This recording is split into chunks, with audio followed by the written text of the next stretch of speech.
which has gone viral on social media, which people are complaining about, to say police are inconveniencing travelers. And some have been giving reference to Chitungwiza. I can tell you, Linda, that as we speak now, a part of the Zimbabwe Republic Police Command has just come from the Chitungwiza Road.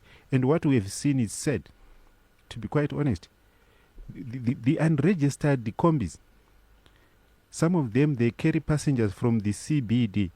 And when they reach Chitungwiza Bridge, just before the police checkpoint, they drop passengers, go back to the CBD to pick up the passengers. Then you have combis coming from Chitungwiza.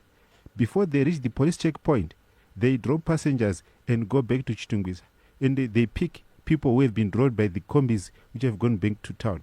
And we now know that there is a syndicate of rogue elements within the police, a syndicate of some transporters, and also the combi drivers who are working in crowds to dupe unsuspecting members of the public. And some of them have even discovered they've got stickers which have been put so that they are allowed to pass through checkpoints.